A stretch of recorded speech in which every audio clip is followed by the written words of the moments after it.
Welcome to another edition of Geopolitics and Empire. A quick reminder to support the broadcast. Your support is crucial. The best ways to do that is subscribe to my Substack, $5 a month, $50 a year or more. If you like, you could buy me a coffee, send reinforcements through Donor Box, Subscribe Star, Locals. You'll find all that on the website. You can also purchase a consultation to chat with me about whatever you like, the meaning of life, expatriation, geopolitics, and also do check out my affiliates, Legal Shield, Wise Wolf Gold, Above Phone, and a few others. Joining us for the first time on Geopolitics and Empire is Teace Snyder of Teace.ca and conspiracysynergy.com. He's a writer, director, producer, editor, actor, illustrator, and host of Conspiracy Synergy, anti-establishment aficionado, etc., etc. Welcome finally to Geopolitics and Empire, Teace.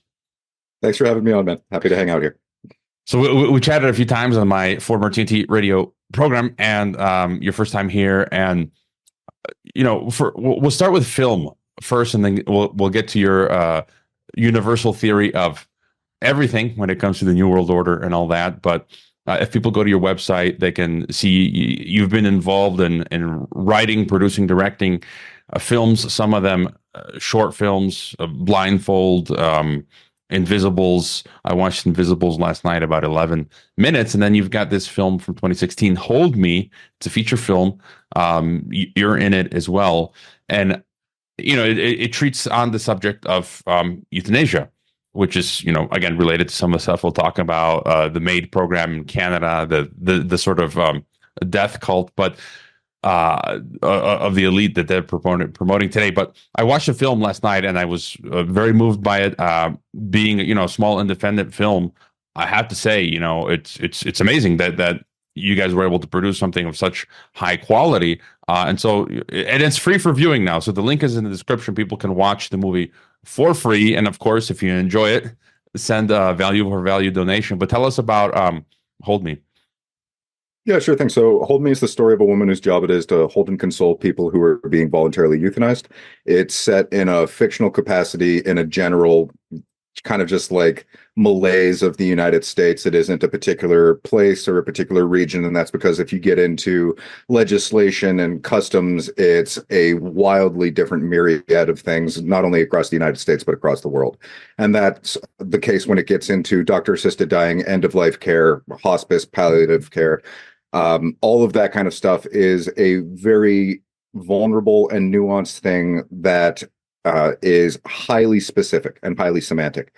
And I didn't want to create a film that felt that way, so instead I just created it as a general fictional reflective apparatus for people to approach themes that are often so difficult for us to approach that it takes an artistic lens in order to be able to broach them with one another.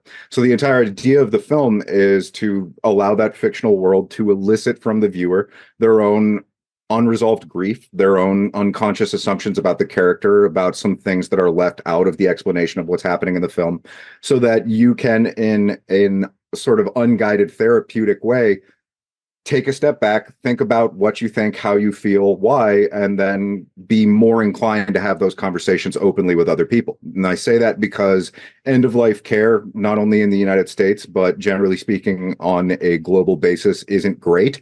It's significant room for improvement. And a lot of us don't necessarily think of how ominous that can become as things like the World Health Organization loom large above us. And then the idea of something that from a grassroots perspective can be simply offering another person mercy in a window of time where they don't have any quality of life. Well, that creates a recipe where you can weaponize mercy. And so it's a conversation that's going to be with us for decades. The idea of having state mandates entwined with the offering or the suggesting of mercy when it is a matter of life is terrifying. And that's one of those things where potentially we're in a landscape where social engineers can create the illusion that it is being a good person to remove yourself from this earth. And that's when it becomes very, very scary. So it's a film that in a non-confrontational way allows people to step up, simply watch it, step back, think about how they think and feel about it, and then be better equipped for those hard conversations because we're going to be having them for a long time. Yeah. And again, it's an hour and a half. I watched it last night. I highly recommend it. Can I say I enjoyed it? Again, it's a difficult subject. I was moved to tears. The mother in the film reminds me a lot of my um, mother, but I personally I haven't thought about the subject as much because it hasn't been as relevant for me. But um, as I am now, I don't personally approve of or believe in euthanasia. But I'd want to focus now on that what you mentioned, this second part where the slippery slope now. I think it was just reported this week that that lady in Europe, I don't know if it was the Netherlands, young lady, in her 30s, no physical, not physically ill at all, just was depressed, and she's dead now. With the assistance of the state, um, she's dead. She killed herself. In Canada now, the limits keep coming down. So basically, you can go to the Canadian government with MAID because you're based in Canada.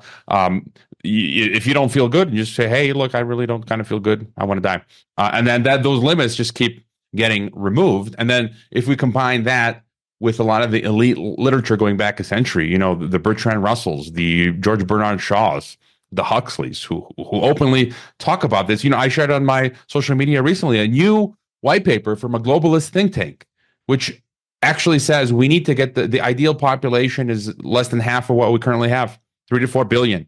And they talk about we need to all eat GMOs, stop eating meat, have a one-child global policy, and even that's not going to be enough. And so you can kind of see that Malthusian mentality and how it links to the government sort of sanctioned and assisted euthanasia. So any thoughts sort of on this, the dangers of as you mentioned, the WHO and sort of going across the brink?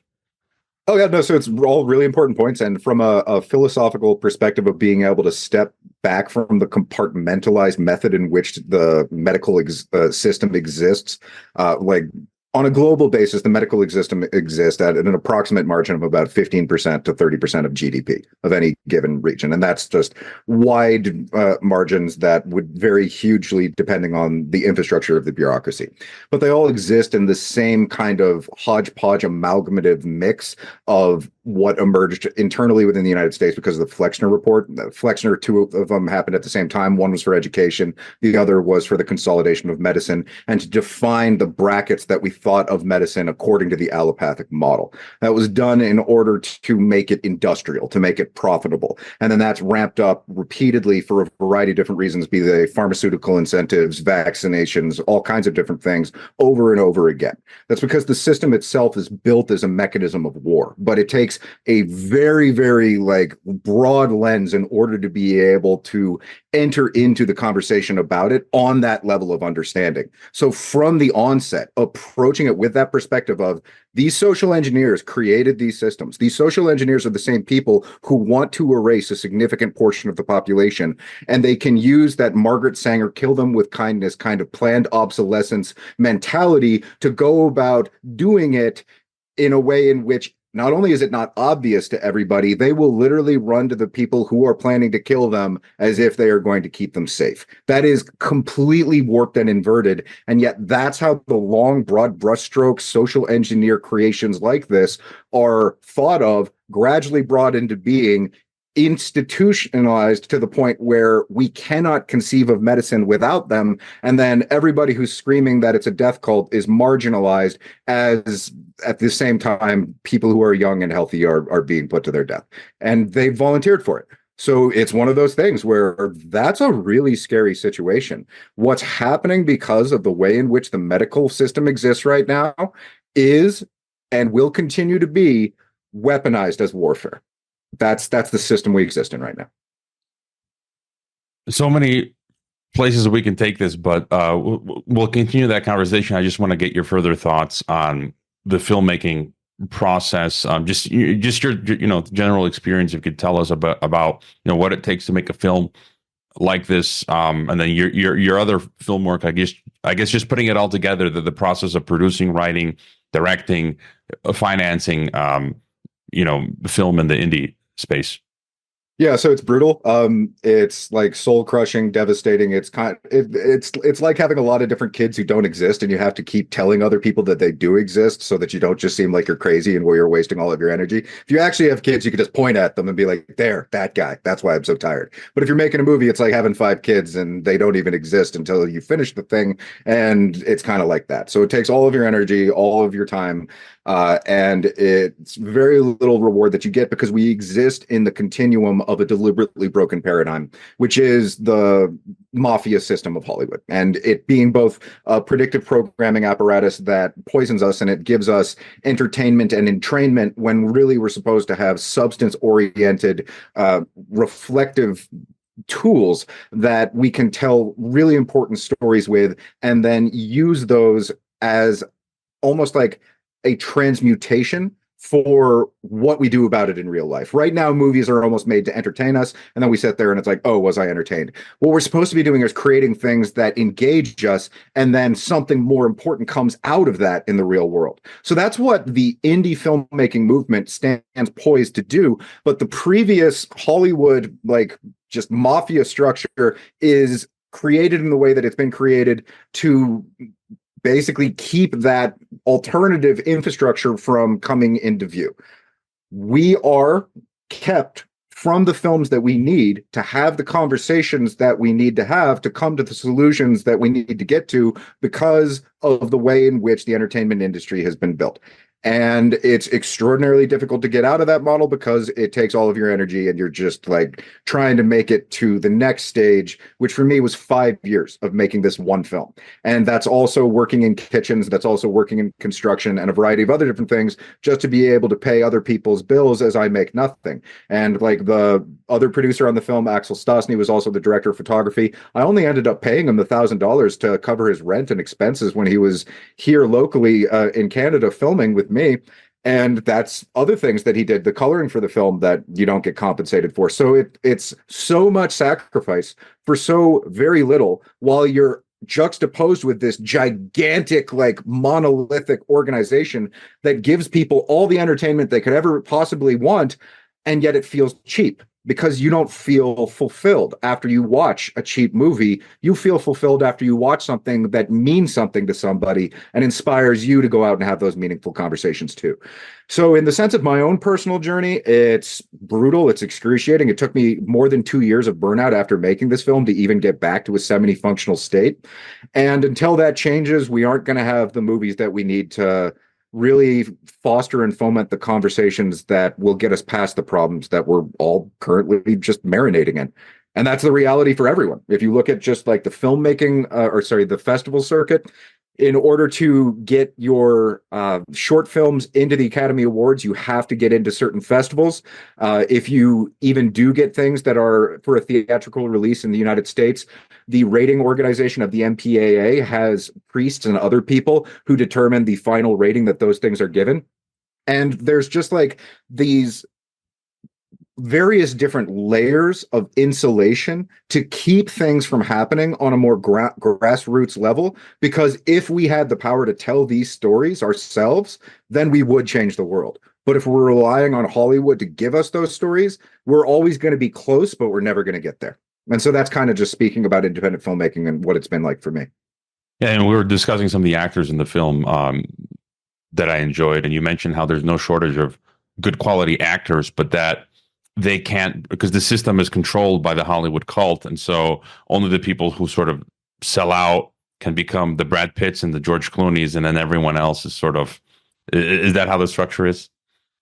It's a long process of paying your dues of a social political hierarchy. It's nepotism in the sense of inheriting it from friends and family. It's a cross-pollinative overlap with the mafia and the intelligence apparatus, which when you understand that those two entities are the same thing, makes it a lot clearer to understand why it's all built this way.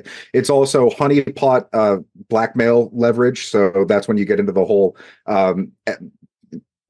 Whitney Webb's book, the One Nation. One Nation Under Blackmail, yeah. So that gives you an example in a forensic historical lens of how long sexual blackmail has been used by these various different criminal enterprises to then insulate and maintain that social hierarchy. So if you get into it from the perspective of unions, unions like SAG was created to offset the degree to which studios had a stranglehold over like what was done to the actors. So in that sense, it makes a lot of sense to have the unions like that step and be all like, no, you don't get to abuse our actors anymore. However, what's happened as a result of the paperwork, so this was like 20 years ago or something, but they had not revised, and this is SAG, their paperwork to consider international filmmaking in a lower bracket of budget. At that period of time, to make an international film automatically meant that you had to have a higher budget. So what they do through the paperwork you need to sign is that if you're an international film, you automatically had to pay the fees for a higher budget film. What that does is it makes it so that the people internally within the United States who are union will be more likely to get jobs as extras in larger budget films, but they will be less likely to get jobs as leads in smaller budget films. So it's one of those things where something that was set in motion to offset studio control itself became kind of like a bracket of stagnation for the actors who rely on it for getting a break. And then you tie into that a lot of people need it for their healthcare reimbursal. And it just becomes all of these different layers that are woven together to keep people who are really great actors from making their debut on the public stage. And it's kind of built that way for a variety of different reasons, from a variety of different active players in keeping it that way. But as you experience in the political stage, in the oligarchic kind of underpinnings of academia and all of these different things, they're control mechanisms. So it's built that way to keep control of the stories that we tell and what means something to us. Yeah, and then there, as you alluded to, there's the whole Hollywood, the Pentagon, globalist connection. Yeah. I did a podcast many years ago with Tom Secker, who kind of went unhinged and started insulting me on Facebook. He had befriended. He's a hardcore leftist, and I'm a conservative, and I'm just posting my conservative stuff on Facebook, and he just starts messaging me and calling me crazy. I'm like, look, I'm not going, and I know you're a leftist, and that's great, and I'm not complaining to you about your views. Why are you attacking me? And so we'll get into this a little bit later, where some people are sort of having their. He does great work, Tom Secker. Just like I would have loved to have him back on, but can we agree to disagree on some of these things? And I want to get to your sort of universal theory of everything, as I like to call it. Get your views on. You make these videos on conspiracy synergy, and now I understand, because you have this filmmaking experience, which then goes into conspiracy synergy, and get your view on the whole, your theory on New World Order, Great Reset, everything that's going on. It's becoming more and more obvious to people. My take is that, for me, the two most important points are they're trying to cobble together this world government, a world empire, with a technocratic layer to basically, as someone might guess, say, keep the lower classes locked in and preventing them from rising up, and then establishing like this global dystopia, basically cashless sort of system, this global oligarchy. So what are your thoughts on a lot of the things that all of us are following in the day to day? So my thoughts on what people are following. No, I mean, how do you see the whole the globalist project? Do you think they're succeeding according to your analysis? What are they trying to achieve right now with the Great Reset project and so forth? Okay, so yeah, no, it's an incredible time to be alive in the sense of what's going on, how sophisticated it is, how immense it is, how much the build up to that has been, and just being born into it, you're like, what is going on? It's like, I thought this was just a minor little thing, and then eventually you're like, I'll talk a little bit about my kind of like coming into being red pilled, as it were, and that started with the film Zeitgeist.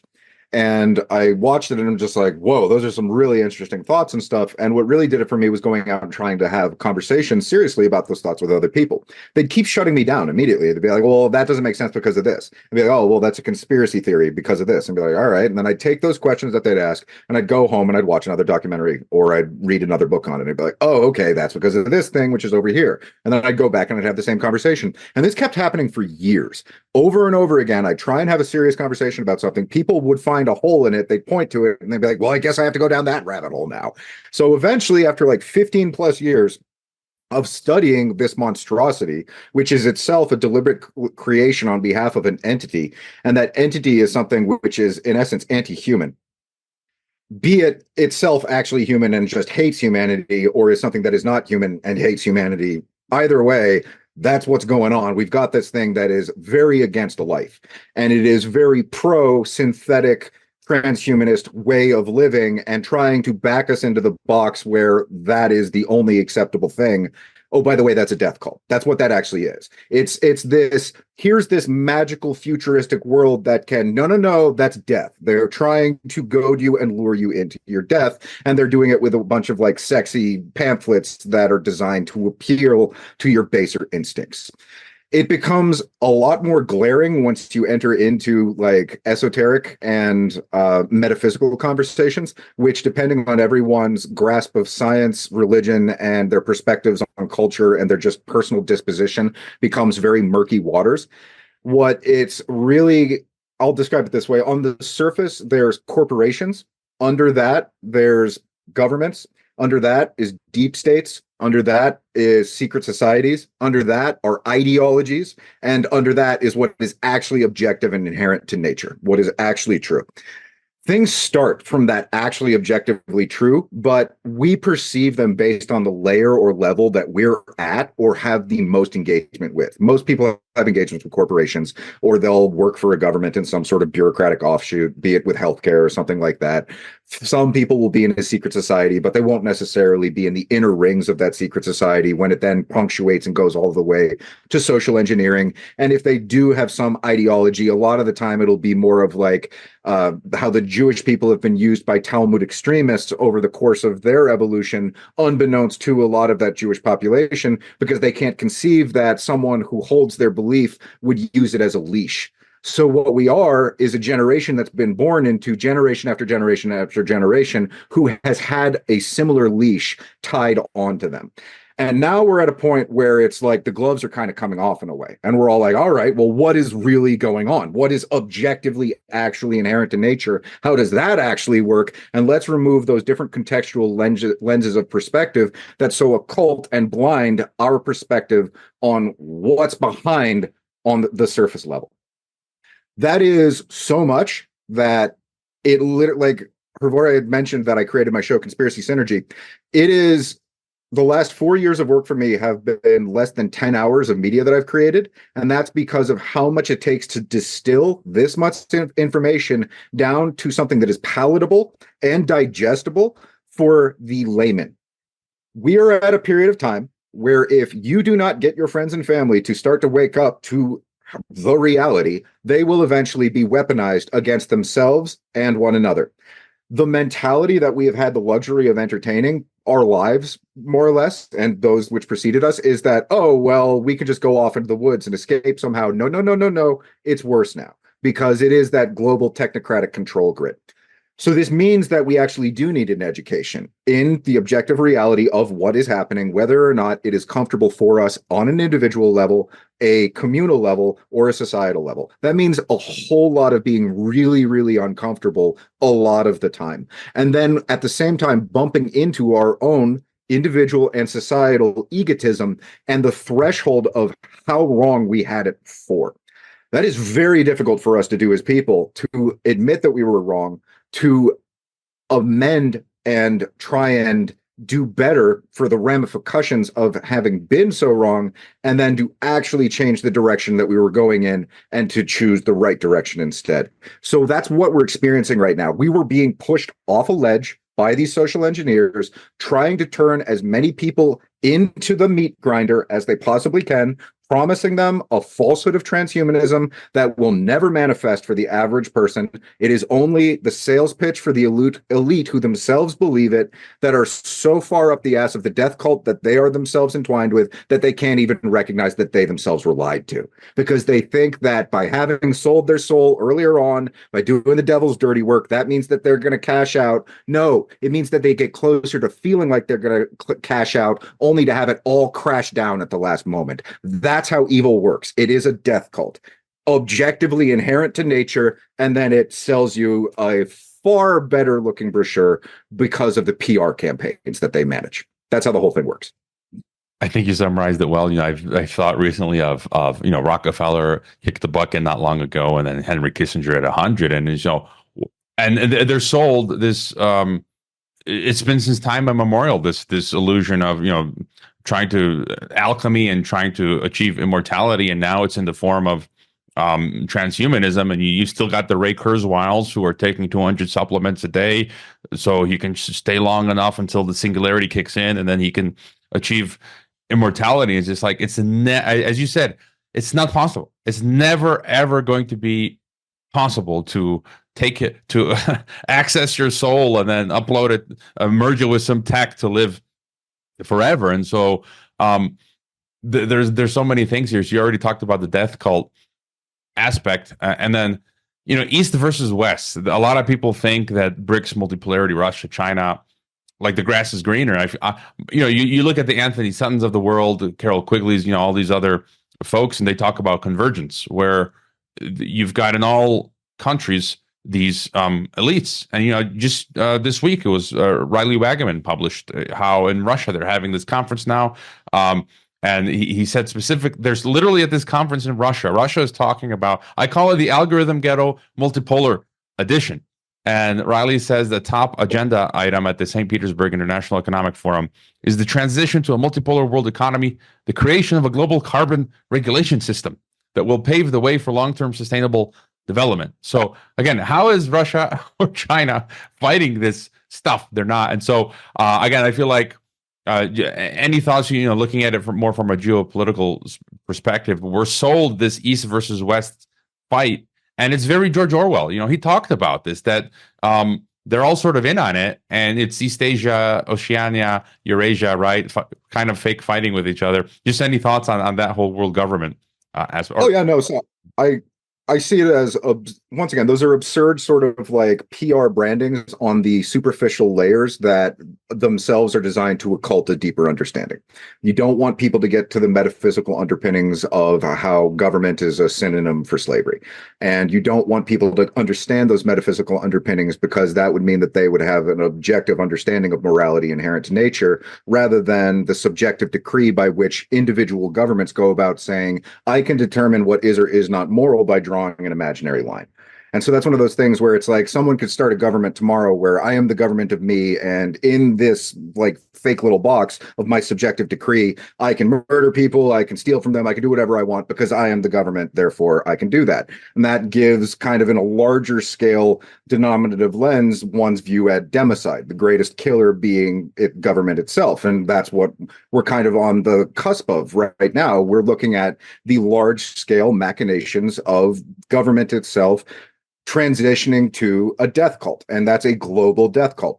They do that by promising you a very comfortable chair, by promising you a better seat at the table. They do that through all of these incentives that are sold to you, and they simultaneously have to keep you afraid of the idea that if you don't take that offer that they're giving you, then you're going to be outside of the square that they've kind of sectioned off, and it's safe there because they'll have the police protecting you, all these different things set up in order to insulate your delusion of comfort. But it's not a solution. It's an inevitable walk towards democide, and it eventually becomes a march. And that's once again something that has to be very carefully propagandized, because a certain portion of the population, a lot of them will basically go and line up for an experimental gene therapy, watch the person next to them convulse to death in an adverse reaction, and still get their shot anyway.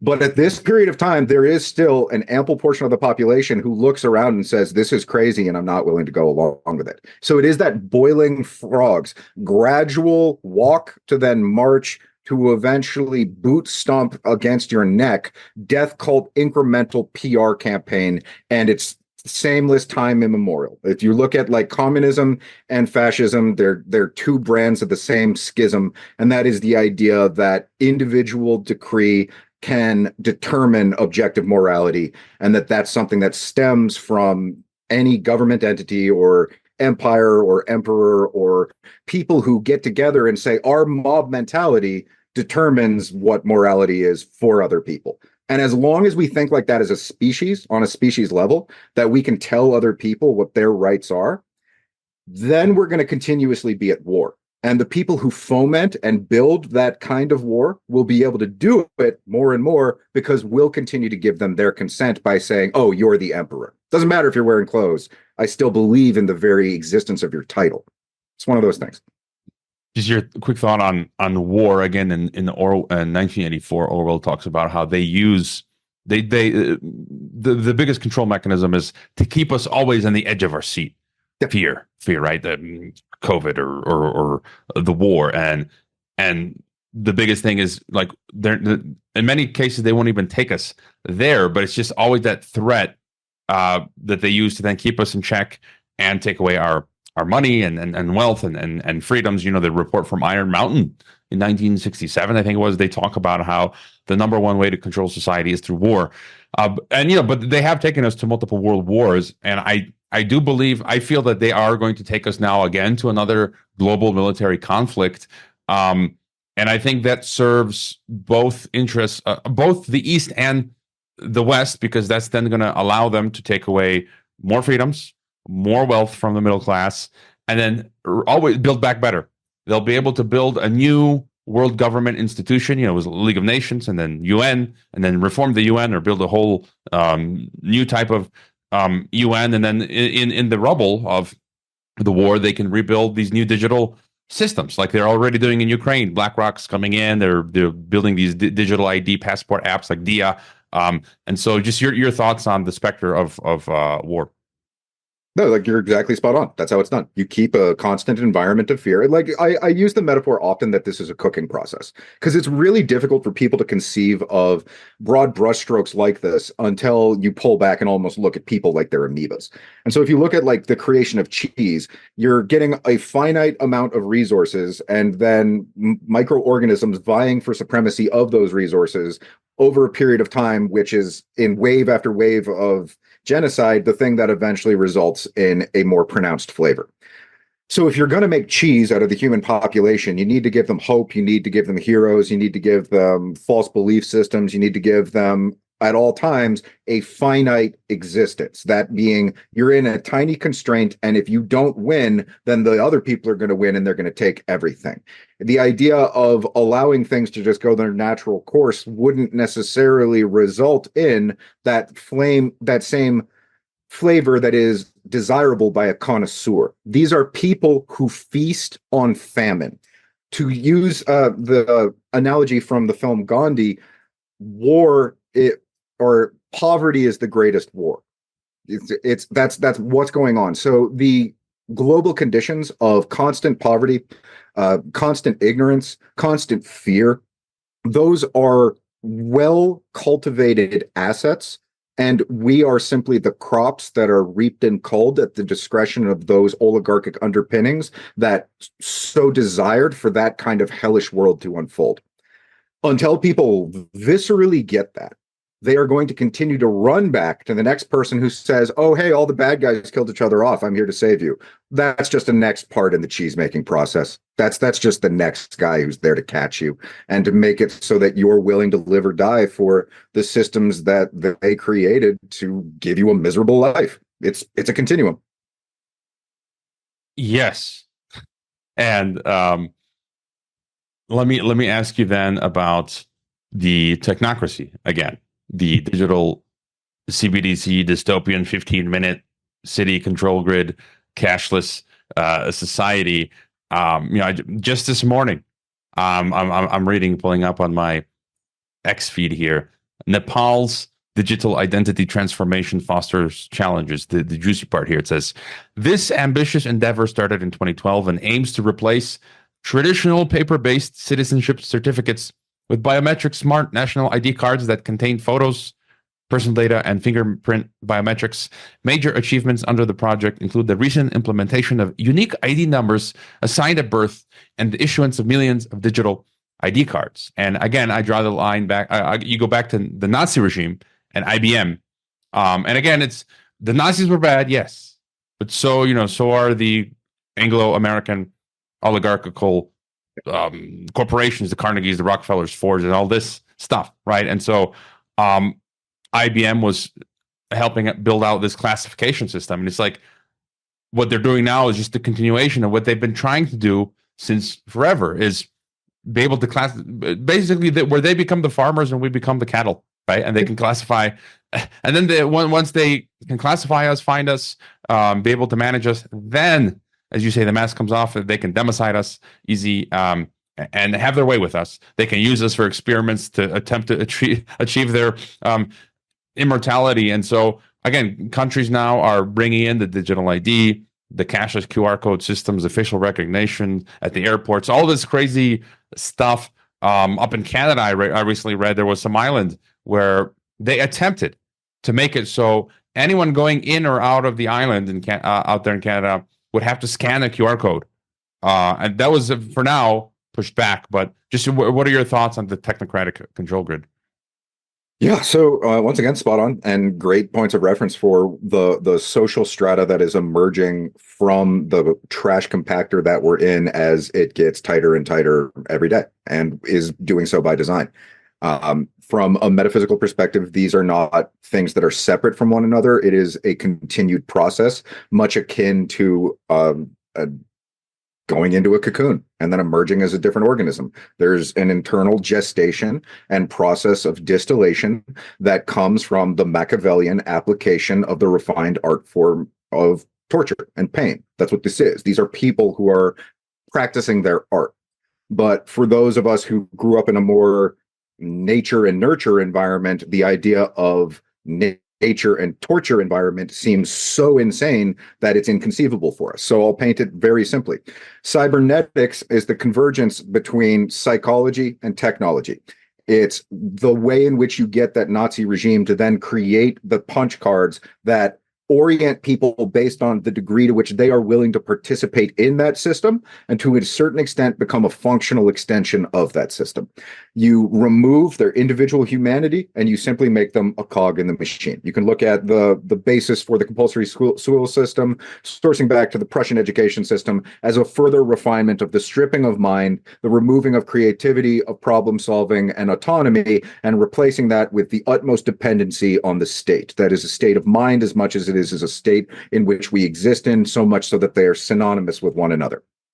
That is a continuum. It is a metaphysical inevitability, and it eventually culminates in democide. So we are in genocidal death cults that are using a branding of synthetic existence, a supplement to nature, basically telling you that if you eat enough fake food, you don't need real food, except that's not how reality works, dude. So maybe take a step back from the ledge. But this is the thing where if they make the PR painting of illusory situations alluring enough, you will get people running off that cliff. And that's sort of what it's doing to us on the larger social strata that is emerging. Is how much of this are you going to take? How sick will those people and cultures get before you eventually say, no, I'm not going to go along with this anymore, and break away from the herd? Because if you even look at their own internal documentation of, SPARS document, Lockstep, all of these planned situations, it is the bifurcation, or almost like the centrifuge distillation in a variety of different directions to then account for a more sophisticated modality of governance and warfare later on. So they are creating systems of cybernetics that are so sophisticated that individual psychology is irreconcilable with the broad brushstrokes of what they are trying to achieve out of their society. You almost have to break your brain to understand how insane these people are. And if you bring it back to nature and nurture versus nature and torture, that's a pretty simple way of describing what's going on. That's what we're doing here on Geopolitics and Empire. We're breaking brains. And just to add, The Prisoner, one of my favorite TV shows, Patrick McGoohan. I've got his biography right behind me, and I'm gonna have to rewatch it again pretty soon. But it's about making us a number. That was his whole point. I will not be indexed, briefed, debriefed, filed, pushed. Right? I am not a number. And many artists throughout the ages have attacked it from a different vantage point. Patrick McGoohan, among many others, have tried to explain, again, what you're just explaining now. That's what they're trying to do to us, make us a cog in the machine, make us a number, take away our individuality and autonomy. And it's like, no, I'd rather die than let that happen, being stuck on that, in the village, in the global village, as he talks about in The Prisoner. And I think it all ends in Soylent Green. I mean, I'm not even joking. we're reading now, as you say, they're trying to take this globalist report that I just shared recently, where they openly say we need to reduce the population and everyone needs to eat this fake GMO lab meat, no more meat. And then I feel like if they get us to that point where they take away the food from us and accustom us to eating lab junk, it's like literally the next step is Soylent Green. They're going to start trying to grind people up and then put that in the lab in the GMO bar that you buy at the shop. Just and any thought on if we'll end up in Soylent Green, like for real? So yes, if you actually get into studying these people, and it's a rings within rings infrastructure, it's intergenerational, and it's one of those things where it's structured much akin to a caste system, which is old money kind of sort of thing, but it also uses new money as a functional extension. So it's all one big club is the very easy way to describe it, but there are tiny, smaller incremental degrees of refinement within that club till eventually you reach a very, very sharp point. Now, that sharp point is the tip of the spear in the sense of those who are actually doing this on the level of Kissinger and beyond. For the most part, people are just useful idiots. They're just existing within these systems. Will go along with it. They did. It was like I'll tell it as an anecdotal story because I don't remember the exact peer-reviewed wording, but they had people trying to follow a robot out of a burning building, and they would continue to follow the robot even if it was going into the flames.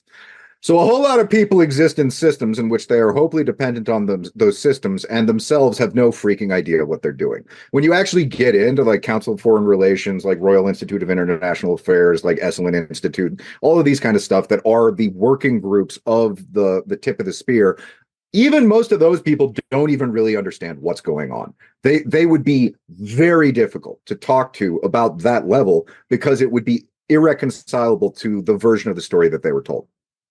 When you actually get to the tip of the spear level of people, when we're talking about like intergenerational pedophilia as a control mechanism, when you're starting to trigger dissociative identity disorder as a way of programming, when you start to go into the refinement of torture for millennia and how hardcore those people are to a point where, from a Christian perspective, they aren't even human anymore. They're literally just a pact with the devil. Once you get into that level, there is no end to depravity. It does not stop at the idea of feeding people to each other. I mean, you can look at fetal tissue being in vaccines as an example of them already pushing that. You can argue that they're poisoning the food supply. All of these different things that are done as ritualistic blood sacrifice in the factory farming infrastructure, whether you're for or against meat, that is still ultimately a satanic ritual that's going on 24/7. So when you start to understand things in a ritualistic, energetic, refined, esoteric practice that goes on for millennia and is being perpetrated behind the superficial auspices of the labels through which we view bureaucracies, that's a long stretch of refinement. The people who are at the tip of the spear, they are going to go to that place that you described as. Everyone else beneath them, they're just going to go along with it because they want their paycheck. But yeah, they're going to go there. Yeah, I mean, you study the occultists, the theosophists, some of them like Crowley, who actually their version of communion was consuming their own excrement, which is I actually believe. I mean, they say they did that. I think they did that, and then some of them talking about they actually sacrificed real human beings from children to probably adults, and yeah. So I think as you say, there's no end to the depravity, and some of the mainstream articles we read over the years, where and in Japan in some laboratory they were replicating the fake meat that was started with extracts of, I don't know, it was either human protein or protein from human excrement. I'm like, it's absolutely insane. And then we were talking about earlier about big pharma, the medical industrial complex, and of course there's COVID, and just to get any thoughts from you, what you think is important to get across from the medical industrial complex. I've always been suspicious of it. I've always been into natural health, alternative medicine. My wife now is a homeopath, going to be soon, and so I just kind of avoid doctors. And in my life, actually, doing the opposite. Not always, but often of what they've told me was I came out better than doing what they actually told me to do. And just any thoughts on this paradigm? Because again, we see them trying to normalize this idea of pandemic, so then they can force the state can come in and force inject you. We just lived through a couple of years. I know people who've been killed by the injections. They've lost their jobs from them. I've got former colleagues now who are having heart attacks and all this kind of madness. And so, your thoughts on the medical big pharma industrial complex? Yeah, it's slow motion genocide. It's a continuation of the machinations of war that were set into motion by the Flexner Report, and that's to once again consolidate our idea of medicine in very tight brackets. And it took me a while of reading the literature around the medical community to understand an appropriate way of describing it. And it's basically an insurance liability shield. And that's why it's created in the way that it's been created. It's deeply interwoven with the insurance companies, the regulators, like FDA, all these kind of different things are built to sustain a long-lasting monopoly. And it's a long-lasting monopoly on thought, first and foremost. You need people to think of medicine in a particular way to then accept the technological stage that we exist in right now as medicine, when the reality is that it's only really hugely effective at about a 20 to 30% margin overall, is very, very effective within the allopathic model. And then the rest of it is mediocre to actually harmful all the way to predatory. And the example I'll give for that is from a book called The Price We Pay. And it was within that, I don't remember which hospital he ran, but he was basically talking about the idea that something like 20 to 25% of the procedures that are offered internally within the United States are completely and utterly unnecessary. They are only being done because the system needs to make money off of people.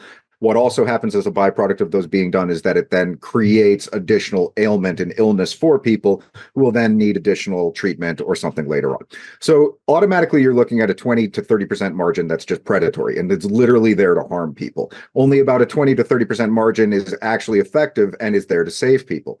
If you look at about a 10 to 30% margin of overall mortality in a geographic region, goes down by 10 to 30% anytime that doctors go on strike.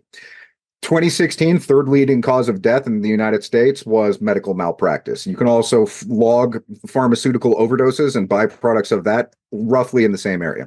AstroTurf industry exists to keep a 95% discrepancy between what is written in the peer-reviewed literature versus what is understood to have been written in the peer-reviewed literature by the general public. So these are systems of obfuscation, of distortion, and of basically keeping things permanently broken by design. The number one cause of bankruptcy in the United States is medical debt. So it is crushing people spiritually. It is crushing them in their health. It is crushing them in a parasitic environment that they all exist in that is genuinely out to get them. This is war. This is what war looks like now. It looks like them stealing from you to pay for a bureaucracy that slowly kills you, mandates experimental vaccines, which are actually experimental gene therapies, and oh yeah, that then ties into the social engineer level that is the tip of the spear that I'd previously mentioned before. But if you talk to the average doctor about it, they have no idea. In the United States, once again, it's about on average between 3 days to 1 week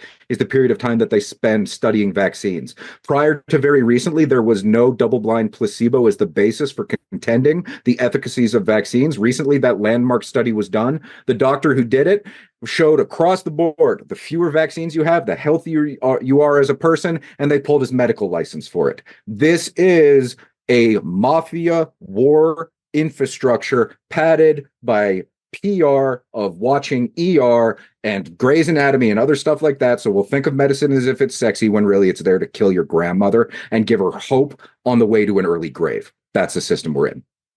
Paul Thomas, that was the guy who did the study and got his license pulled. I love the guy. What else was I going to say about you were talking about? Yeah, in your film, you bring up that question where one of the characters who had an illness, again, you'll have to watch the film, and whether they can pay for it because there was no insurance. Again, that will just destroy your life, depending on the country that you live in. I guess these days, the information war. I want to ask you about that as well. Censorship, and then the alt media space, but just starting first with the information war. The Department of Homeland Security has banned me from PayPal. I'm off of Patreon. I've got 2 strikes on YouTube, so my last 20 plus podcasts I haven't uploaded to YouTube, which is a Pentagon tube, as I like to call it.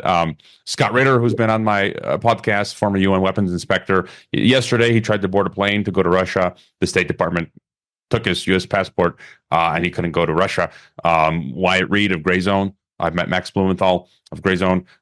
He wrote some articles for Iranian Press TV years ago, and now Washington Post is attacking him, and that could get him arrested in the U.S. So if you write an article and you get some money from Press TV in Iran, straight to jail. You undercook. Believe it or not, you overcook chicken, straight to jail. Right? That there's that skit. I forget what Saturday Night Live. Right? It's like really, it's Twilight Zone. I'm afraid now to go back to my own country, America, the United Soviet States of America. I foresaw this 20 years ago. I literally decided to permanently expatriate from I was calling it back then 20 years ago, the United Soviet States of America. So you got this censorship coming in. And so just sort of your thoughts on the whole information space now. Yeah, no, I agree with it. I think like when you look at from the PNEX, so Project for New American, essentially long form contingencies, like it's almost like they have a sequence of contingencies that go into effect on the basis of how much they've been able to win the war of inches, because that's how this is played. It's a full spectrum dominance, war of inches, and death by 1,000 cuts kind of way of going about war. From a metaphysical perspective, that's simply the diminishing of a population's resilience, proportionate to the degree to which they accept tyranny. If you accept that, you're going to die. It's going to happen. If you allow those things to come into being, guess what? They're going to come for your children. That's the reality of the world we live in. That's why it's best to stop that at a point of understanding what's going on now in the long-form machinations of the war that they're waging in that war of inches. It's really simple. What COVID was a test, a trial balloon in a global capacity to see what your reaction would be. And then they can take the data algorithmic response of your approximation that they then run the simulation in the Pentagon's brain, and they can bounce that off however many scenarios they need to see of what will come out of you, because that is the weapon, your point of view. They have used all of the various different ways in which you've been propagandized, exposed, culturally habituated, entrained since you were a child. Aristotle's idea of show me a child until the age of 7 and I will show you a man. So this is something that you were born into. You were born into a system designed to keep you from the ability to understand, wherein you would simply react rather than respond. So if you're still in the period of your own emotional or spiritual development where you feel inclined to react rather than to respond, then you're still in essence on the hook of how they have situated you from the first introduction to the world that they're trying to create out of the remnants of the last. This is one of those really brutal things where I find people try and avoid it for as long as they can come up with an excuse for avoiding it. But eventually it reaches a threshold of, no, you have to acknowledge it for what it actually is. That's when we get back to that level of what is happening objectively in nature. What is happening objectively in nature is very simple. Everything you say and do is being recorded, whether or not you're special. That's the reality of the systems that exist as a mechanism of total control, and they will only get refined more. And your behavior is an extension of that. If you want to start to understand offsetting the control grid, start being creative, start being innovative, entrepreneurial, start being openly kind and engaging other people in a way that the system doesn't know what to make of. And automatically, you're able to make the human connections that you need to facilitate the communities that grow outside of the mold that they're trying to determine our future with. And so it's an active participatory process of one, understanding that they are trying to game you, that they have deep, sophisticated systems to assess you, and then changing in response to understanding the lay of the land and not simply being a pawn in their game anymore. That's how I see the whole information warfare and how it's designed to turn you into just another number. And speaking of pawns in the game, alternative media. In the early 2000s, it was a bit of a more clearer landscape. You get Infowars, and I read Global Research and Voltaire Network in France and LaRouche, and anything and everything. And it seemed like those were the early stages, and now legacy media is clearly dying, and people have clearly gone to alternative media and podcasts. And David Icke and all these people talk about the mainstream alternative media. Amazing Polly says new narrative network, and definitively something is getting weird in alt media. And there's a spectrum, as I call it. There's well-meaning people just doing silly stuff. There's people who maybe started out well-meaning and they get captured by the money that you can make and the fame you can get. There's clear grifters. There's clear uncontrolled opposition agents that are now operating in the alt media space. And so what do you and some of the people that I used to listen to early on, I stopped listening to because all of their predictions have ended up being wrong. And then you realize I've been in a cult, and then they just nonstop, like every day is an emergency broadcast now. Every day is my last broadcast now. Buy the prepper stuff. And if you actually stop and go back and look at the things, they've been saying this for 20 years and none of it has happened. That's not to say you shouldn't make preparations, but it becomes disingenuous at some point. So your sort of thoughts on the alternative media space, controlled opposition, controlled opportunism, as Steve Poikonen called it. Your thoughts? Yeah, no, I completely agree. I had to laugh at the idea of anyone getting caught up in the money and fame that they make. Because to anyone who actually does this for real, you don't have any fame and you don't have any money. You have negative both. You get banished from platforms from trying to do the right thing as a person, and nobody supports you because they can't find your stuff on the platform that's easiest to get it to. So that's funny. As far as the broader thing, you're right that it's a spectrum. Steve, who co-hosts AM Wake Up with me, or I'm the co-host on his show, AM Wake Up, has branded the term controlled opportunists, which is an apt and succinct encapsulation of a huge portion of the people who are gravitating towards this kind of thing. Those of us who have been doing it a really long time, I like that you're vulnerable enough to acknowledge that there are periods where you followed people that were kind of leading you astray, that were like, hey, this is going to happen tomorrow. If you just wake up, you think that it's all coming down. Anyone who's just woken up, it's like, that can't possibly sustain itself. It's like, dude, it's been broken by design for as long as it's been around. That's what the system is. So it's a huge spectrum of people, what people are going on through in an individual level, what they're going through in their false awakenings, what it's going through in the period of time that you don't necessarily become more bitter, but you sort of get used to the grind, understanding that it is a lifelong fight, and that's something that in periods where you can feel the pressure, people will be more inclined to talk about it, but then it almost eases off and everybody's just like, oh, okay, whatever. It's not life-threatening anemore. I can kind of just accept it. And they don't understand, you guys, that's how this thing is built. It makes significant advancement and then it waits, and then it's war of inches, and then eventually you find yourself in a trap later on. So it's one of those things where that's a natural process of distillation for the people who are or are not worth listening to. They kind of give themselves away over time. So that's one thing. In an interpersonal way, they seem to lack the either emotional or intellectual competency to apply the appropriate nuance and qualifiers in an academic way, not in alignment with academia, because screw that pompous stuff, but in alignment with, does it line up with the reality? A lot of people are so deeply invested in their particular theory or their particular perspective based on the amount of energy that they've invested that they can't hear anything outside of that frame of viewing. And so it's just created this redundant kind of formation of echo chambers that when you look at them from the perspective of the algorithm, that naturally occurring formation of echo chambers is something that can very gently be maneuvered and steered. So Amazing Polly's concept of talking about those peripheral, almost arteries of conversation that people can get trapped in, it doesn't necessarily even mean that people are controlled opportunists or controlled opposition.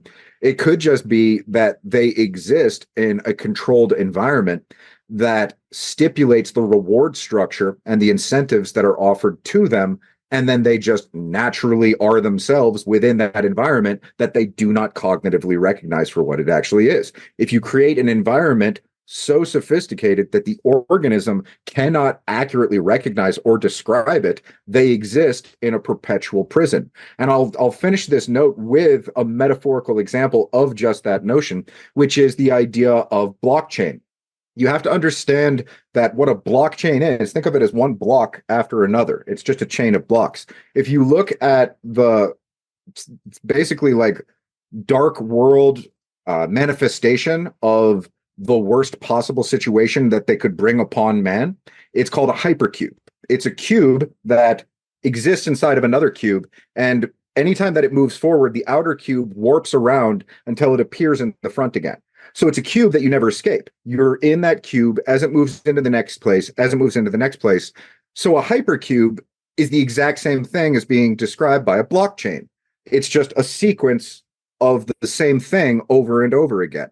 That's an example of creating an environment that lures you into it under the notion that it's liberation from currency, when really it's just a different kind of continuation that they lure you into so that you then become dependent on the machine. This is all about keeping people deeply, deeply, deeply enmeshed with the systems that have been created around them so that they never wise up to a point of identifying and separating themselves from them. It's the tokenization of human interaction using the convergence of our own thoughts and feelings, our currency, how we identify, like with the they, them, their side of things. It is tokenizing your identity and existence in reality, and then using that as the future system that they try and game you in.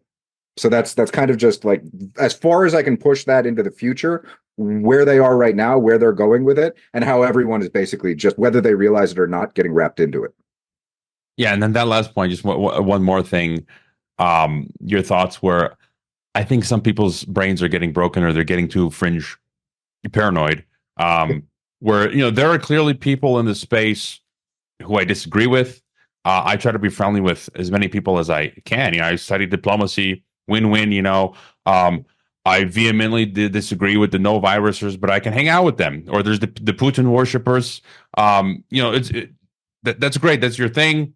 We can still hang out and chat, and we can talk about the things we agree with. I don't know everything. You don't know everything, and it's just like. So I had recently JJ Cooey this week. He did a play-by-play of my. He was a guest of mine. I respect him. I respect his view. I asked him to come on my TNT show. He said yeah, but never did. I think he started, I don't know, disliking me, and then he did a play-by-play of my interview with Doc Malik. Again, whatever one thinks of Doc Malik, I had him on. We had a chat, and then JJ Cooey called both Doc and myself, quote, dumbasses, and alluding to me being some sort of controlled opposition. And it's like, I've been YouTubing since 2012. I was a professor. I started Skyping in, with Dr. Paul Craig Roberts, Ray McGovern, James Bamford, Lord Christopher Monckton, into my classroom. And that was the genesis of Geopolitics and Empire. So it's like, where were you, JJ, right? And so I still, I like the guy, but it's just like, I'm not controlled opposition. I can't know everything. I don't know Doc Malik. I like the guy. I can't do a further analysis of whether he is controlled opposition or not, but just this idea now, and JJ is just one example. There's a lot of people now infighting, and it's just getting tiresome, and I want to stay away from this drama, right? I don't have time. I've got enough drama in my personal life, then I can't spend time figuring out whether Robert Malone or this person or that person. It's just like, I like the analysis of a multitude of the different guests that I have. I don't agree with all of them, but come on, guys. Just any thoughts on sort of people sort of getting unhinged now?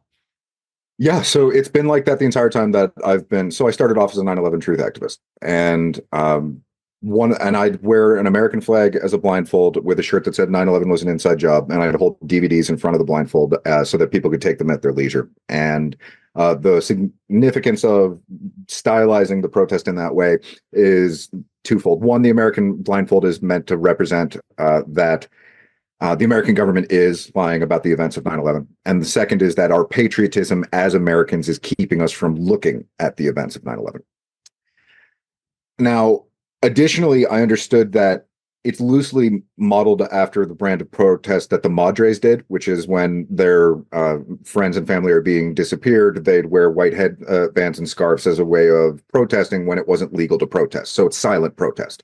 If you go out there and you march in circles and are very vocal, you scare people away. They may look at that at a distance, but you functionally accomplish nothing. Conventional protest is deliberately stagnation. You can look at exceptions of that, like Gandhi going to the sea in order to make salt, which was in violation of colonial rule. And they're actually creating something in the same way in which when they were sewing their garments, that's actually creating. So that's kind of a little bit of a different thing. But the idea is that the systems that people turn to for their liberation, for successfully protesting, are deliberately broken. The systems that they exist in normally are deliberately broken. The interpersonal way in which we have been habituated via predictive programming in Hollywood is deliberately broken. A lot of the time it's people arguing in a very just like, oh, I'm right, you're wrong, you're a mean duty head, and like 12 angry men kind of thing. And I've noticed that all of those systems are broken by design as I've attempted to traverse them in order to understand, like, not my opposition, but my fellow man's state of mind. What is going on with people that they think what they think? What is the reason that they think it? And a lot of it is that it's a both and scenario. And so to come back to 9/11, I'll put it this way. Yes, it is a controlled demolition of those buildings. And we have like the nanothermite and architects and engineers, 9/11 Truth, Blueprint for Destruction, Building 7, all that kind of stuff, studied it for 5 years. Yes, that's a reality. You can also look at different camera angles of the remnants of the inner columns of one of the towers when it finally came down. The very top of it was structural steel, still there, and then it falls over and disappears in the wind. That is structural steel dissipating in the wind, which, if you do additional research, lends credence to the idea of either a Tesla vibratory device, some sort of directed energy weapon. People have had conjecture that there was some sort of mini nuke or something like that. But the point is that it doesn't seem like it's just a controlled demolition. It looks like it's a myriad convergence of things. That makes it so that if you're automatically approaching a subject from the idea of it is this one thing, you are automatically incompatible with the idea of both and. If you look at 9/11, that's like Operation Northwood 40-year development plan for a geopolitical black op designed to completely change the paradigm that we exist in. That's exactly the same thing that COVID is, or more appropriately wasn't, because you can look at the anthrax legislation as building the medical martial law infrastructure that we're currently existing in. So it is that project for the new American century, long-form process of unfolding the environment that we exist in. The environment that we exist in is multifaceted, myriad, and convergent, and it isn't just one thing. We need to wrap our minds around that. A lot of the time we have some part of it correct, but we seem to think that that one part of it that we have correct automatically like negates something else that might be happening simultaneously. And so we almost all have to put our assumptions down, the contentious bravado by which we go about lashing out at one another and say, oh, hey, by the way, this is a CIA black op that's been planned for like 40 freaking years by people who are a part of intergenerational cabals. And maybe they know a few things that we don't. And that's really difficult to do. But that's the environment that we're in. And that's sort of what I was describing before. It's a distillation process because the people who are worse at that reveal themselves over time. It's just frustrating for us because we spend so much time investing our hopes in the idea that they knew more than they actually did. Yeah, and it's just like, I can't know everything. No podcaster, and it's just like I know the kids come in and they're pulling. I sit down for 20 minutes. I'm trying to read something, and then you interrupted. The kids are pulling at you. My car breaks down. My website stops functioning. It's just like. Sometimes people are just demanding too much of me as a podcaster. But again, it's getting ridiculous. These ad hominem attacks of people now. It's just like I don't want nothing to do with it. I'll bring on people where my point is bringing on somebody is like we at least agree on some core principle, whether it's anti-war, anti-globalism, something on COVID, and I don't have the time or the money. I'm barely scraping by with the podcast, right? It's just like I cannot spend a week investigating some persona who might be a controlled opposition. That doesn't even really interest me. I want to look at the bigger picture, right? That's what people listen to the podcast for. What's the big picture on the COVID technocracy or World War III or this or that? And so I just wanted to touch on that subject, bring that up, and just real quick. You mentioned blockchain. I've always thought Bitcoin was just sort of a globalist Trojan horse. Just your thought on crypto. No, that's what I was describing with the idea of the blockchain wording being the thing that describes in the esoteric image of our prison. Only it's the prison that's been suggested to us as if it's liberation. It's not liberation from anything. There's no there. In the same way in which fiat is just the Latin let it be so that's then lent itself to currency. It's the same digital thing, only it takes a crap ton of energy. So it's still just this fraudulent concept that money is real. Money is a construct. Ultimately, the idea is that you want results. So what blockchain exists as something that keeps us roped into the idea of currency. What we're ultimately supposed to be using it for is as a ledger of trust, because that's a legitimate function that it provides. It allows us to verify through the blockchain technology that things on different ends of the world stack up with one another. You can communicate that, you can understand that a ledger of trust has been documented. So in its functional materialization or realization, it would be a sequence of steps for us to verify that something exists and then allow people to engage in commerce in a voluntarist way. But instead, it's been created as this Trojan mechanism so that you can trade huge sums of money across international borders and then exist in these weird peripheral derivative offshoots that are emblematic of the control grid that they're trying to bring in via CBDCs. So it's one of those things where it has a lot of functional, promising like things that go along with it, but it's also a poison pill that's designed to rope you back into the same damn system. Yeah, I think it's just part of the global control grid. David Hughes, who I had on, who's great, talks about we have to question the origin of the internet, ARPANET, DARPA, and I think from its very inception, he noted that the ARPANET was created in '69, like right after Operation Phoenix, which again that was them building out this sort of, as you mentioned, cybernetic technological control structure system. Real quick on the U.S., I know you're up in Canada.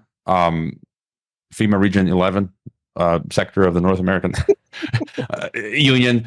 We've got these quote elections in the U.S. and talk of second civil war, and basically with COVID, that just destroyed any small remaining hope I had in politics and voting. And after COVID, I'm like, I'm done. I'm a citizen of three countries. We had the elections here over the weekend in Mexico. Sure. I could vote technically, but I didn't register to vote in January. I didn't get my card. That's a whole nother story. The voting card in Mexico, the INE, is basically, it's like your national ID, kind of like what will become the digital ID. So I've never even registered and gotten one because I feel like that will allow me to be controlled more. So I don't even want to register to get to vote in Mexico, even though I can.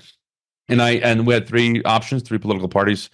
They're all owned basically by BlackRock. They all want North American. They want a rainbow flag North American Union, and it's just like there's no point in voting. There's no more democracy. Even in the U.S., I don't care anywhere. I'm sorry, maybe I'm too cynical, but it's just like it's a simulation. And to participate in the voting process is like participating in a lie. Is like putting on a face mask for COVID. And so, just what are your thoughts on what's going to? I feel like America, they're trying to wear down America, balkanize it, weaken it, because it's like one of the last remaining potentially strong states where, if some patriots somehow came to power, could bring it back to life and stave off the New World Order. But it just seems like they want to break it down. They want to make an example of America and show how democracy doesn't work.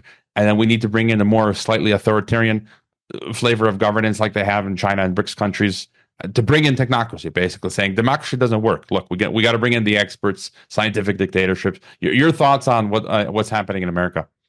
So I agree with most of what you're saying. Insofar as the idea of you being too skeptical, I don't think so. I think you're on the appropriate level of skepticism before you just go over that next little margin and realize that it was actually built that way from the very beginning, and democracy is just a synonym for mob rule. And so, like, I'm an anarchist, and that's coming to a point of understanding that by violating objective nature, that sets into effect a non-material law, natural law, which will basically, like in a material realm, you can knock over dominoes, you see them falling, one hits the next. We understand that. If we exist in a world that allows government, which is literally just like a joke, it's there to tell you that its laws are legitimate because they say so. If we allow that to exist in our environment, it inevitably gets more insane until it is literally feeding itself off of the corpses of your children. And that is what is inevitably happening as a metaphysical consequence of our continuing to entertain it or accept it in our midst as it grows more clown world deranged and delirious. So what we are looking at in the United States is, and this is coming from, I don't remember if it was the Declaration of Independence or the Constitution or what the document was, but it's coming from a interview between Keith Knight and Michael Tazarian, and it was talking about the language swapping of the term that was on the document originally. It originally said subject, and they changed it to say citizen. Now, that's a really profound shifting of wording because subject is emblematic of an aristocracy. You're still under someone else's decree, whereby citizen, it evokes the notion that you're a little bit more free. It's ironic because citizen actually translates to municipal slave. So that can give you the sort of like reflection on the American like nostalgia, the American mythos of we are this free land of liberty. As no, dude, they just gave you the illusion of democracy so you'd buy into the idea that you were free, and then they tried to turn Washington into a king. So that is an incredibly sophisticated mindset of programming other people as children who see these systems as legitimate when really they're just oligarchic control structures. And there's a Princeton study that showed that no, the United States is an oligarchy. So the idea of democracy, even if you're like, oh, it's not a democracy, it's a representative republic, it'd be like, it's still slavery. It's like, you could call it socialism, it's still slavery. You could call it fascism, it's still slavery. Whatever mechanism you use to claim that this system is legitimate, it is slavery. And so you're on that cusp of, dude, literally participating in the lie is wrong. Completely correct. 100%. Participating in this thing is wrong. And so we're at the point where, yes, they're going to do all the things that you describe. The question then becomes, what does war look like in that stretch of time? Because what they'll try and do for any community that wants to step away from the systems that they're creating is they will sabotage them with an invisible minutia that makes them look incompetent, even if they're profound. So say that we break away from the system the way it is right now, they will send their drones or their agents or whatever they're working with to sabotage those alternative systems and make them look like crap, just so that anyone who actually wants to do the right thing has a harder life ahead of them. And so, given what we observed with COVID, people will literally rush a grocery store for toilet paper that they don't need. Can we really expect people to suffer through adversity on behalf of the right thing? And yet that's the reality of what's before us. People have to reach that threshold where they're like, I'm not willing to participate in these systems that are built this way by design to eventually destroy people's lives. And then in addition to that, are they willing to do the hard work and suffer through the adversity of being directly targeted because this is a world war? And so, yeah, I'm completely on board with the way in which you framed that that's what's going to happen. That's how they're going to play it. That's what's unfolding before us. And there is no getting away with it. So we have to get real and we have to understand the stakes. They're going to deploy the Black Mirror Metalhead robo dogs or the autonomous drone swarms. Yeah, I'm losing my train of thought here. There's just so much. Yeah. Boy, that's something I was going to bring up, but I forgot. So solutions. Oh, I was going to mention that right now. Yeah, I'm talking to some researchers, and I got a lot of stuff that I'm reading through, which actually shows there was a constitutional lawyer which demonstrates that from the inception of the United States, that it was never really a democracy. The democracy itself. One of the guys that I follow, which I love, says that. It's a civil religion, democracy. In itself, it's like a cult. It's an occult sort of thing. Like it doesn't really exist. And as you say, I think it's just switcheroo by the oligarchy to get us to go along to make things a little bit more palatable. But the U.S. from its inception has always been an oligarchy, and it can be demonstrated now. And it's a form of government that this constitutional lawyer says that they from its inception can do whatever they want to do, like they did with COVID, like they've done with the global war on terror. It's always been like that. We have this constitution, but they've always been disregarding it. So it's never actually, and that goes to be Legal Man, who I've had on the show, who's awesome. That's been his point, that they've always been able to do whatever they want. But who cares about the Constitution? So your thoughts on what can we do? Solutions. Yeah, so it is, unfortunately, it's the hard road, and that's why few take it. To the notion, and Legal Man's great. We've had him on AM Wake Up. The United States is a corporation. It went bankrupt in the mid 1800s. At birth, you're sold to that corporation and registered as someone who works in it. You can go the lengthy, arduous process of formally removing yourself as an employee of that corporation and start to move in the free man direction of things, insofar as getting out of speeding tickets and having like 3-ring binders that you have candid conversations with officers. Yes, it'll offer you that, but the reality is that this is a world war we're in the middle of. So that means that whatever resources you have, if you don't have an army, someone else will be able to come for it. So yes, there are a lot of functional things that we can be doing to help ourselves, our liberty, and one another. Health is invaluable. So understanding the reality that these systems are there to hurt you, not to make you better, is important. Your general skill sets and knowledge are always tremendously important. Networking is huge. From the perspective of the metaphysical point of view, the Maharishi effect is when you get a square root of 1% of the geographical population of any region practicing advanced meditation techniques at any given time, the overall incidence of violence in that geographic region goes down and everyone feels better. So automatically, just by being a happier, healthier, nicer person to other people, that does have a resonant energetic effect. If you refine that up to the point of the practice of a skill set, then it has an even greater effect. To take that in a way in which the average person can run with the concept, give to other people, be kind to other people, because a lot of people are barely making it and they don't have what it takes to do what they're doing already. And we exist in an environment where everybody thinks of it like it's free, but it's not. So support people. That can mean so much in someone's life that without it, they might not have been able to get by with it. And that's where we're at right now. So that's the idea of community, even if you don't see a direct response from it. That's the idea of being kind, even if it's just putting it out there energetically. It's the idea of being grounded in yourself, your skill sets, your understanding. You don't need to be pure, because in this realm, none of us are. But it is one of those things where if you're allow yourself to be honest, then you can eventually get those kind of, I'll call them both sore spots and pieces of grit out of our hearts. A lot of the time, the greatest enlightenment, and this is from a Jungian perspective, one does not become enlightened by imagining figures of light, but by making the darkness conscious.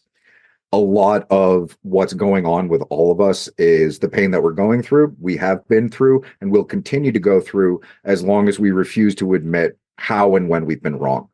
So there's a lot there that should give us tremendous hope and opportunity. If we have the courage to be honest and real and hardworking and give to other people and insulate the emergence of a superior paradigm, then we can create a really profoundly beautiful world. It just takes a lot of hard work and persistence, and that's what the future looks like. So stop listening to the elites trying to tell you that you need to off yourself early in life and start doing the hard work and meeting the good friends that we want right now. That's what we're all looking for when we go online. Just like, hey, who are the real people? I want to tune into them. Yeah, my solution is repenting and believing in Jesus Christ. But and I've thought about what you're talking about. I've talked to some of the experts on the corporation thing and trying to extricate yourself from the corporation, and it just feels like that would be so much time and energy. And again, my view as a Christian is just living, understanding, as you say, the system that we live in, and just surviving within it as best you can, because you can spend a lifetime just trying to extricate yourself from that, corporation, and it's I don't know, I'd rather just get on with my life and live within the current system that we do, and everything else that you say on a practical level, networking, trying to be independent as you can within this system and getting your own food, water, so on and so forth, not complying. And Well, yeah, let me ask from a Christian perspective, because I've heard this translation. Is it that the meek shall inherit the earth means that it translates to someone who's holding their sword at the ready? Is that what the meek translation is? what do you mean with the sword at the ready and then the meek? So that's a translation that I've heard for that phrase of the meek shall inherit the earth. And that what it translates to is that they're basically like they have their hand on their sword. It's not drawn, but it's basically like they'll defend themselves if they have to. That's what the meek means. My view of that would be he's referring to humility, and it's like, you know, how often in the Bible that the rich, the people in status, were the ones who refused to accept Christ, and it was often the humble Yeah. that were more receptive to believing that, you know, the message of the gospel and accepting it and repenting and therefore going to heaven, and those not ending up in hell. And so that's how I kind of view that emphasis on humility and the meek. It's often those people that are more open to the gospel, and the people who are sort of more prideful and high and mighty who kind of um, reject it. And I do have to ask you real quick about UFO, aliens, false flag, psyop that's picking up speed. Okay, sure. Your thoughts there? Well, I'll try to tie the two together actually. So like as far as the concept of being humble and the perspective that you offer and that being something that we should champion in order to do the right thing, I totally agree with it. I suppose what I was alluding to before with the idea of the meek shall inherit the earth being that you still need to defend yourself if it comes to it, is that it is still our moral responsibility to stand up to evil, and we can't really as people bow down to it. And so this is one of those things where evil is rising. And to bring that into the next point that you're making about like an extension of the technocratic control grid is also the seeding of the alien psyop. And that's something that's been going on for like 70 plus years. And it's from a materialist perspective. If you read classical esoterica, they'll use something that basically denotes angels and demons, different like forces in nature, which you can take on a personal basis or you can see impersonally as kind of just energetic transferences and effects that we have being energetic people, existence in an energetic entity, whatever you want to call the earth, whether it's a womb, a cocoon, flat, round, whatever you want to call it, we're cells of it. So getting those cells to think of themselves and the world they exist in a particular way is the environment that they're trying to create to then have an alien like mythos of we're from a lineage of Mars, Zacharias Sitchins, the Anunnaki, all of these different kinds of things. Area 51, Greys, the MyLab, basically fake abductions of people who were allegedly really abducted, which if you get into it may not have been a thing that happened in a material way. It could have just been astral. And that's when you start to get into the extent to which a lot of this is just spiritual. It's just something that is experienced outside of the physical. They're trying to use our framing of language, of history, of advanced technology to determine our view of the world and of ourselves in a materialist, non-spiritual way. And the entire extraterrestrial phenomena is built around no, they're from way out there. It's not something that's always been here. It's like, oh no, they're this more advanced race because they use technology, rather than actually our consciousness goes up the more in which we live in alignment with nature. So the creation of the paradigms have a lot of baggage that come with them. And a lot of people think of this kind of thing as if it's relatively harmless, but it isn't. One of them tells you that you're the cloned spunk of some super advanced god race that made you as a subservient slave monkey. And the other one tells you that you're a divine seed that has the ability to refine your consciousness and love everybody. They're diametrically opposed concepts. So that is the long form predictive programming scripting of the human origin story to emerge, I would argue, at the behest of the alternative media, and become a central kind of like talking point and point of disagreement between us, based on different religious sects or cults that we've been wrapped up in. And that ties back into what we were alluding to before with the controlled environments of digital kind of like parlance and what that does to all of our psyche. It's a lot. It's designing our thoughts. It's ridiculous. All of this is a lot. We've covered a lot. Any other thoughts? Final thoughts? The road ahead. It's gonna be fun times ahead. No.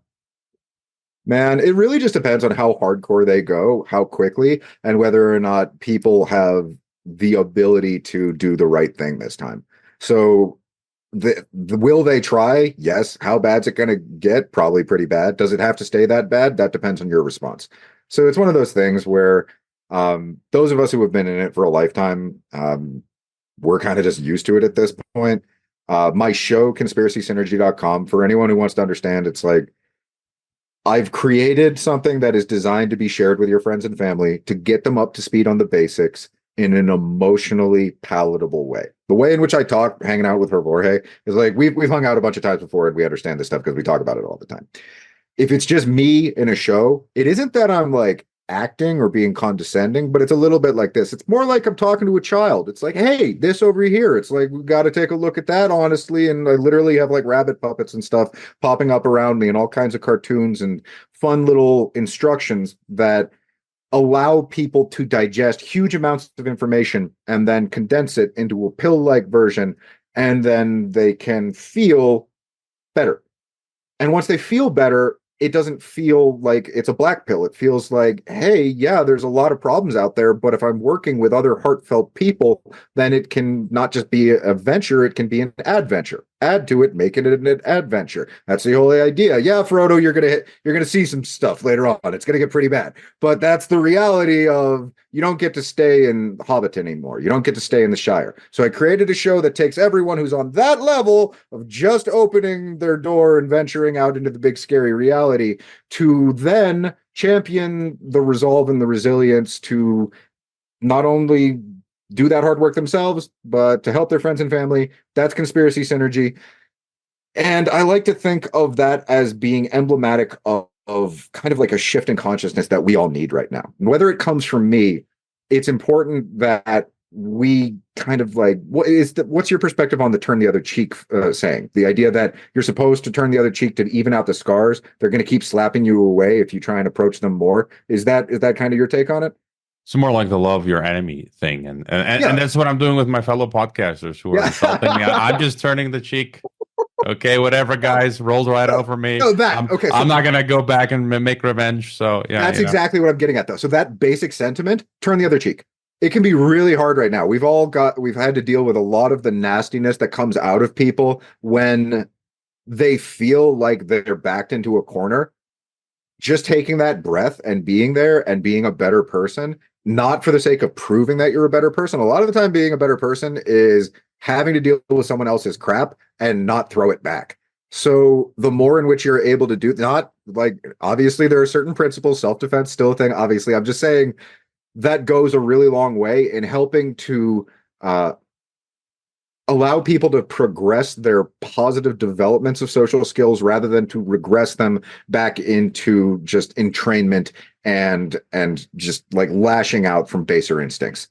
And that's really important to remember right now because this is a war of attrition and it's going to keep going on. And I hate it as much as you do. So I've created Conspiracy Synergy as an outreach tool that you can use for your friends and family. If you want to share the film that I made, which is Hold Me, that we talked about in the beginning, that's holdmethemovie.com.